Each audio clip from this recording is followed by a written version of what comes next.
Hello, welcome back to FFS. Joining me on home turf, we have two guests with over, I reckon, 50 years of Edinburgh experience between you. You can share that out how you want. We've got Anthony Alderson, who's the director of the Pleasance. Hello. Our hosts for the while, since we've been squatting in your venue. Well, you're very welcome. You're very in our flowery garden. Absolutely. And Ryan Taylor, who's the head of comedy at the Pleasance. Hello. How are things going so far? It's been an amazing festival, absolutely amazing. It is a sort of roller coaster. It starts on day one when suddenly the audience arrive at 10 o'clock in the morning, and 28 days later suddenly they disappear again. And after all the years I've done it, I can't remember one festival from the other. All those days have sort of blurred into a mixture of kind of fun and excitement. But no, it's been a really, really memorable, exciting 20 days so far. And you've been director of the Pleasance for? Since 2005. I took over from Christopher in 2005. He stepped down that year. We sort of did a handover at the end of the festival. And he's still here? He's still around, he's still very much involved. In fact, he is designing a set for a play called Revenants that we're doing. So no, he's still very much involved. I saw him painting.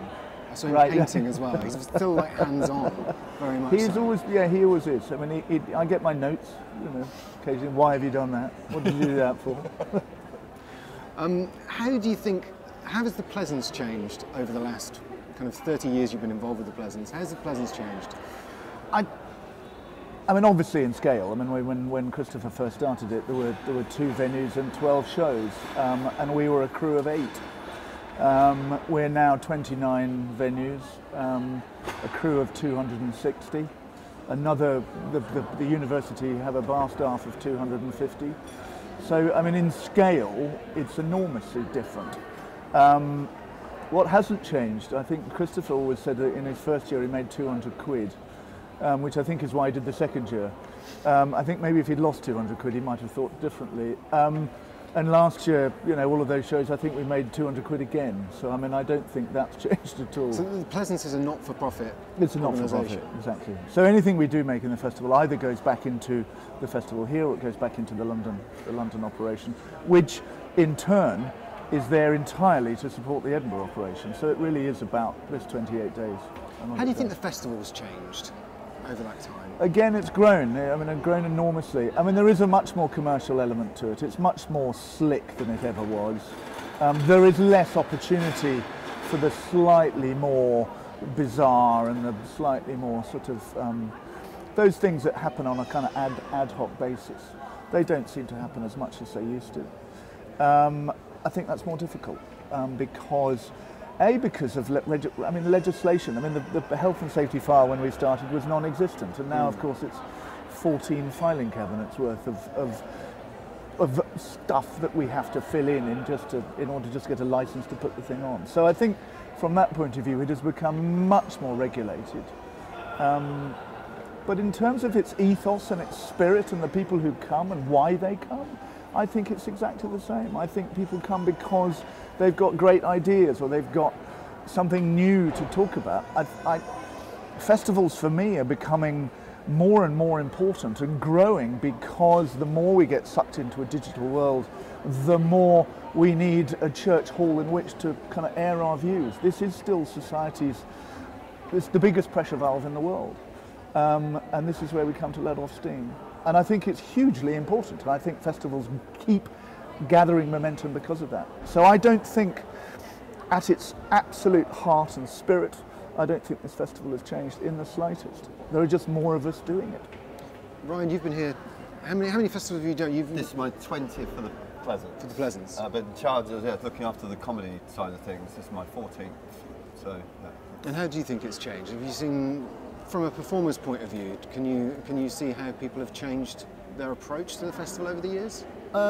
I think it's a big part of at the moment it's a big part of the calendar in terms of being a comedian. There's a lot less stuff being produced on television nowadays. There's a lot less output going. So this is kind of the one place that people kind of get to do what they want and kind of come with their voice and put the show on that they want to put on. And then hopefully can get seen by people and then can get tours out of it, or can, you know, just get to a wider audience. And how do you go about programming? Like, when do you start accepting applications? I mean, I'm seeing stuff this festival up here to look for next festival, and we're kind of already in talks with, you know, companies come and look around the venues, and we have meetings, and sort of we're kind of working. It's a constant loop of time, really. But I think the real bulk of the programming happens in sort of January time. So, you know, with the bigger venues we book first, and then we kind of go around and see all the smaller newer acts, and then kind of fill up the smaller spaces. And you're based in the London venue the rest of the year around? Yeah, I'm sort of based in London venue, and Anthony's sort of based in Edinburgh. So, yeah. So as soon as the festival finishes, you have shows back that have been in Edinburgh? That's right, yes. We do a post-Edinburgh season, sort of like the highlights of, not just from the Pleasance, but from all over the festival, and kind of do this was all the good stuff that was at the festival. And then we start our kind of work in progress season, sort of on the comedy side of things, which is people trying out what they might do for Edinburgh next year. And then we do a Edinburgh preview season, which is, again, people trying stuff out before it comes up, and that's sort of that's our calendar of comedy for the year. Yeah, it's great, because all the guests we've had on obviously are talking about like Edinburgh, and it's like it's the month, and it's the month, and then, you know, I can sleep in September, and, you know, everything's building up to this, but once it's done, you know, we'll take a relax, and then we'll start off. Not for you guys, you're straight, you're just continuing. We get a break. I think that our first break is January. The first 2 weeks in January we have off. Just following Christmas. Yes, exactly. Yes, exactly. As director of the venue, and from a comedy point of view as well, how do you look after your people? You say there's 260 venue staff? 260 venue staff. How do you go about, that breaks down presumably into smaller like pools? So each venue has a crew, and then each department, whether that's front of house or box office, or, you know, all of those departments will then have a sort of internal structure within each of those departments. So very much as you would expect, you know, any other theatre to run. We just have more of those venues. And then there is a very, very large sort of team who kind of look after who really kind of look after the senior management of all of that. And that gets, in fact, actually this year we've put even more in place to try and take the burden off. There are certain individuals who, like our technical operations manager, who, you know, there's a huge amount of responsibility on one person's shoulders to be able to manage and run all of those things. So it's really being able to support him by giving him, you know, several tiers of staff to manage it. And most of those people, in fact, I would say 99% of them all started either on the front desk or in the box office or in the crew. In fact, both of us did. I mean, we both came as volunteers right at the very beginning. So you have people sort of work their way. And people work through the organisation, get involved in different bits. You get people who were in box office one year suddenly want to do something technical, or vice versa, or want to work in the press office. It really is designed as a place where, you know, from a very simple peer-to-peer sharing experience and learning, you know, from those people who are more experienced than you or whatever it is, that's what it's for. I mean, that's why I think that's why the charity has become as successful as it has. I mean, there are people from the Pleasance over all of these years. I think in almost every single festival around the world, you'll find a Pleasance t-shirt. Somebody has at some point spent some time in one of our venues, and it means a huge amount to, you know, people to have. I think people understand, if you've been to this festival and you've been to the Pleasance, if the person you're interviewing has said, I did a year at the Pleasance, they kind of know what that means. There's a certain sort of badge of respect that comes with that. I mean, this show is about kind of creating, we were hoping to create a more community spirit and kind of have performers and venue staff and just everybody across the cosmos of Edinburgh talking to each other more and kind of spending more time understanding each other. How do you look after the well-being of all of those people? Well, fundamentally they have to look after themselves and each other. I mean, this is something we say right at the very start, is there are things called vegetables in Edinburgh, yes. And it is important occasionally to find them. Now, it is about building a community. There are simple things like we encourage all of those people who come from out of town, we put them into student accommodation, for example, in single occupancy rooms, so that they are living as a community. We encourage them to spend time And it's extraordinary how quickly, in an environment that is as pressured and as exciting and fluid as it is, how quickly those friendships can be made. And I am astonished at how the network of friends that we have built up over the years are entirely from here. I mean, all of our closest friends have come from this festival, without question. There is a real community spirit about being part of an organisation, and there's a tradition in the Pleasance as well, where at the very end, and it started really in the first year with Christopher, and in fact my mum hosted it, was we sit and have dinner together, and we all sit around one table, and you know, at the end of the festival there is a dinner, and it happens we turn the Ace Dome into a great big kind of banqueting hall, and we hang chandeliers, and everybody dresses up, and they all come, and we have dinner, and I make a speech with everybody's name in it. Right. In order that you try and remind people that we are a giant family and we are part of this extraordinary community. If it was purely about just putting on shows, then it wouldn't work. It wouldn't work as well. So I think the well-being comes from that absolute feeling of wanting to look out for each other. Ryan, outside the Pleasance, do you have links with other venues, other organisations, with the Fringe Society itself? Very much so. I mean, we work hand in hand with the Fringe Society. I mean, we kind of all gear up together to this event, and the other venues as well. We work very closely with. Obviously, our programmes are kind of closely guarded secrets until they get announced. In terms of, because we're all fighting for the same shows. But you know, in terms of our communication and our kind of, you know, I think it's very important that, because we're in the sort of Edinburgh bubble, it's about all of us as the venues and the Fringe all working together to kind of shout about the Fringe to the outside world, you know, because we can be very sometimes talking to each other, but the key message is to tell the rest of the world that the Fringe is going on, really, and that it's this great place to come in August, because, you know, a lot of people, I have friends that kind of go, oh yeah, that's a thing that happens, and you know, you're hearing it's such a big thing that it's about telling the rest of the world, really. Do you work with acts once they're here? Do you work with them very much cancelling so. and... Yeah, I mean, my job and Johnny and Nick, who do the theatre side of things, our job is kind of, we're the conduit between the sort of the Pleasance teams and the acts and the promoters and that kind of thing. So, you know, it can be a very, you know, stressful time as a performer. And so it's making sure that we kind of, you know, we're there to help if they're like technical issues or things like that, and sort of and we understand the pressures sometimes of being a performer, and also understand the pressures of sometimes being a venue. And it's about kind of relaying to both sides, you know, to kind of making sure that everyone understands that we're all kind of, you know, doing it together, really. And do you think that's borne out across all venues? Obviously, you're going to say the Pleasance are the best at this, but I mean, for example, we found from talking to people this year, and I've been doing the Fringe for 10, 12 years, and I never really knew fully before this year the sort of things that the Fringe Central, like the participants team, offer to acts. And I think maybe sometimes that's been because the venue has been dealing with helping us with that themselves. No. But for people who are sort of on their own, they've never found their way there. Is that somewhere where you can kind of push people? And we kind of do, on the build-up to Edinburgh, we kind of do two sort of, we do an open day in London, which we invite anybody to come to, and we explain kind of how you bring a show to the festival and all the things that the festival offers, from the, you know, the Fringe Society to our in-house sort of things and stuff like that.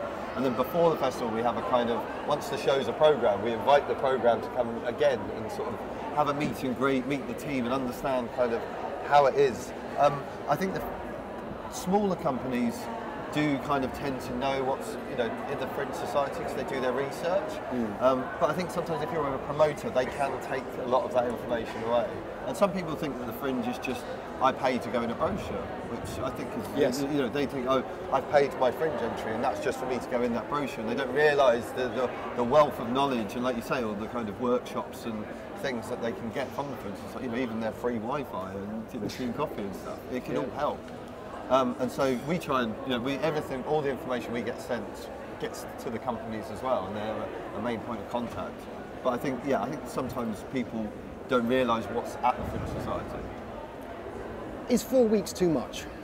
No. Is it too long? No, come on, we should be doing it for far longer. I think it's hard. I mean, I think everybody's got to cut their kind of cloth according to what they want to do. I mean, I say it to Fringe performers more and more often, is that if you know at the beginning what you want to get out at the end, then you can plan your Fringe in a completely, in a completely bespoke way. And everybody has a different reason for coming. Some of it is purely because they just want to come and enjoy it and be part of it. Others are coming because they're trying desperately hard to build a career. And our job, if you like, is to try and manage those expectations. And I think that some people that fits within a week, some people it's 2 weeks.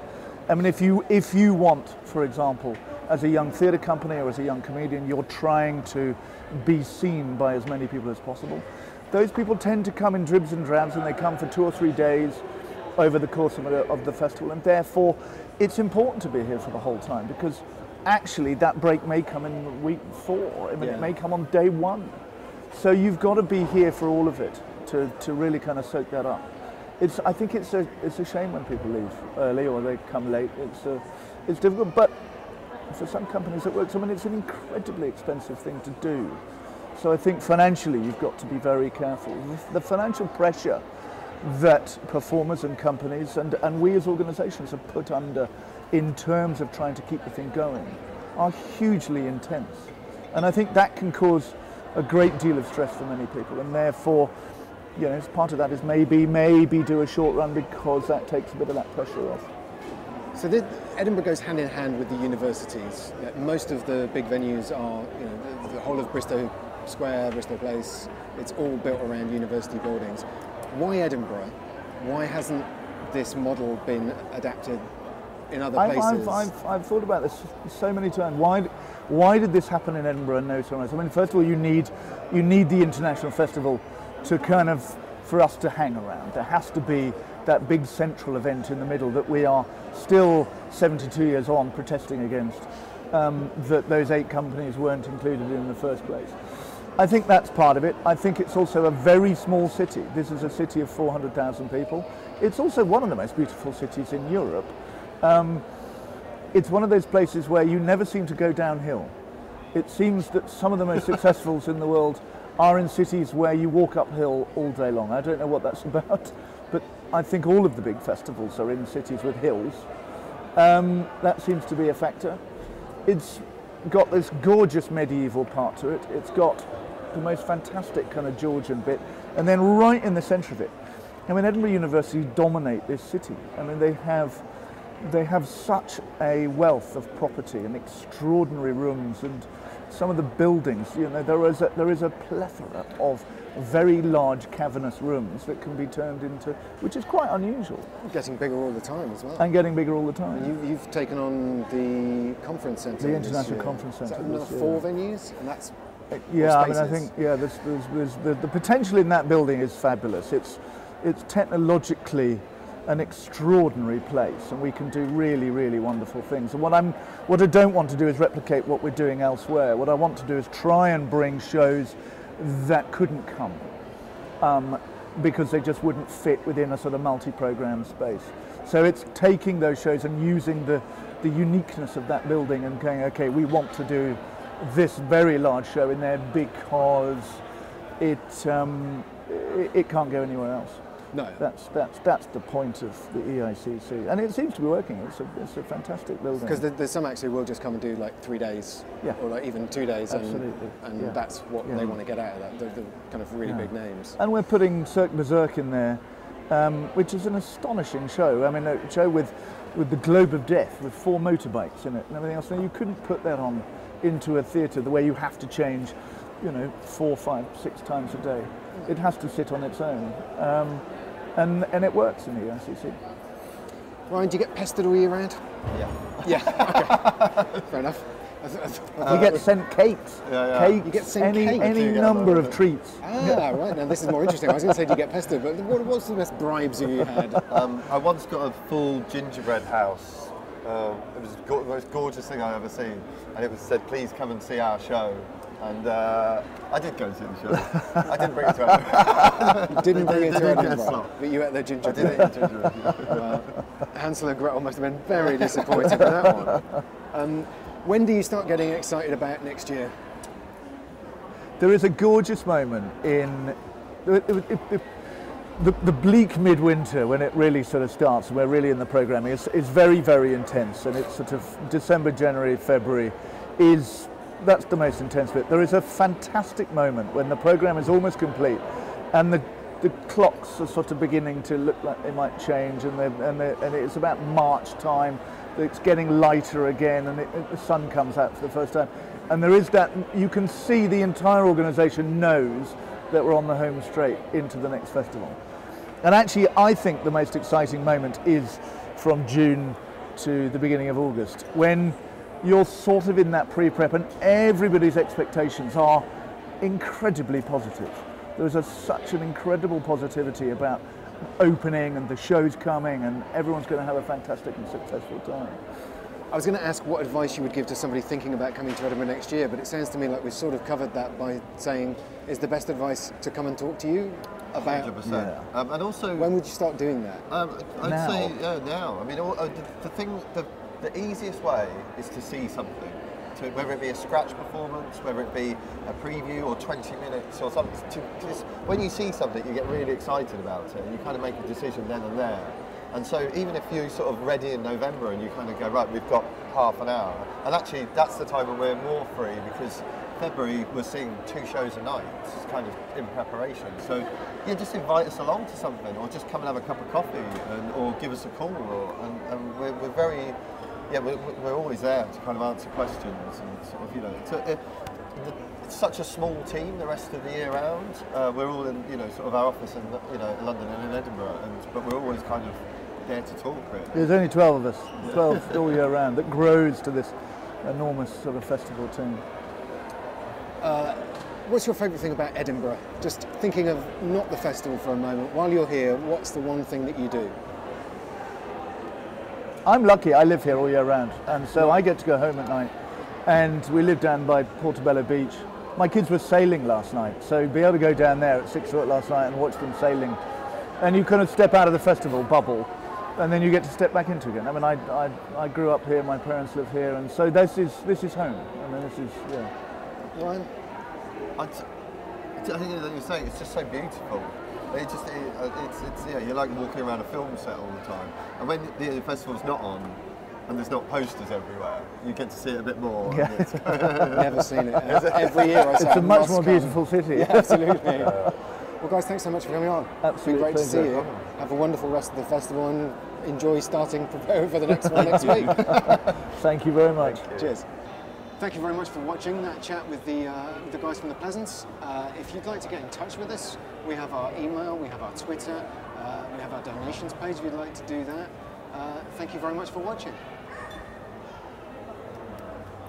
There was something else. What was it? Stay hydrated. Stay hydrated. Hashtag stay hydrated.